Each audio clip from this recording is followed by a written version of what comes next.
ഗംഭീറിന്റെ പ്രിയപ്പെട്ടവനായതുകൊണ്ടാണ് Indian ടീമിൽ അവസരം ലഭിച്ചത്. എന്ത് ചെയ്തിട്ടാണ് ഹർഷിത്തിനെ 3 ഫോർമാറ്റുകളിലും കളിപ്പിക്കുന്നത്? മറ്റ് താരങ്ങൾ ഉണ്ടായിരുന്നില്ലേ? റാണയ്ക്ക് അന്താരാഷ്ട്ര മത്സരങ്ങൾക്കുള്ള കഴിവില്ല എന്നിങ്ങനെയുള്ള വിമർശനങ്ങൾക്ക് ഒറ്റ മത്സരത്തിൽ മറുപടി നൽകി ഹർഷിത് റാണ. തനിക്ക് ബൗളിംഗ് മാത്രമല്ല ബാറ്റിംഗും വശമുണ്ടെന്ന് ന്യൂസിലാൻഡിനെതിരായ ഏകദിന പരമ്പരയിൽ തെളിയിച്ചു. കിവീസിനെതിരായ അവസാന മത്സരത്തിൽ 52 റൺസാണ് താരം അടിച്ചെടുത്തത്. ഹർഷിത്തിന്റെ തുടക്കകാലം അത്ര നല്ലതല്ല. അവസരങ്ങൾക്കായി മുട്ടാത്ത വാതിലുകളില്ല. 10ാം വയസ്സിൽ ക്രിക്കറ്റ് പരിശീലനം ആരംഭിച്ച താരത്തിന് പരിക്കുകൾ വെല്ലുവിളിയായി. ഒപ്പം തുടർച്ചയായ അവഗണനകളും.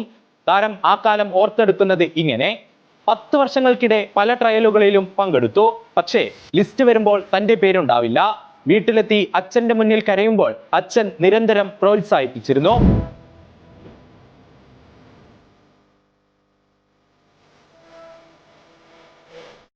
സുഹൃത്തായ നിതീഷ് റാണയാണ് ഹർഷിത്തിന്റെ ജീവിതം മാറ്റിമറിച്ചത്. 2022 IPL-ൽ റാസിഖ് സലാമിന് പകരം നിതീഷ് ലിസ്റ്റ് ക്രിക്കറ്റിലോ മറ്റ് ആഭ്യന്തര ക്രിക്കറ്റിലോ അനുഭവ സമ്പത്തില്ലാത്ത ഹർഷിത്തിനെ കൊൽക്കത്ത നൈറ്റ് റൈഡേഴ്സ് ടീമിലെടുത്തു. 2 IPL മത്സരങ്ങളിൽ കളിച്ച ഹർഷിത്തിനെ ആ വർഷം തന്നെ ഫസ്റ്റ് ക്ലാസ് ക്രിക്കറ്റിലും അരങ്ങേറ്റം. 5 രഞ്ജി മത്സരങ്ങളിൽ നിന്ന് 21 വിക്കറ്റുകളാണ് താരം എറിഞ്ഞിട്ടത്. പിന്നീട് ഇന്ത്യ A ടീമിലും ഇടം നേടി.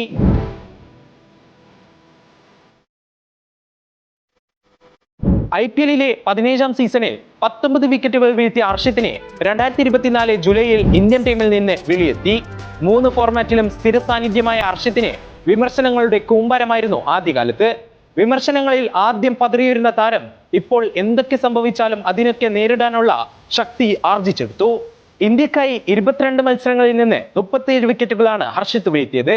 വിമർശനത്തിന്റെ കൂരാമ്പുകളേറ്റ താരം ഒരു ഫീനിക്സ് പക്ഷിയെ പോലെ പറന്നുയരുകയാണ്.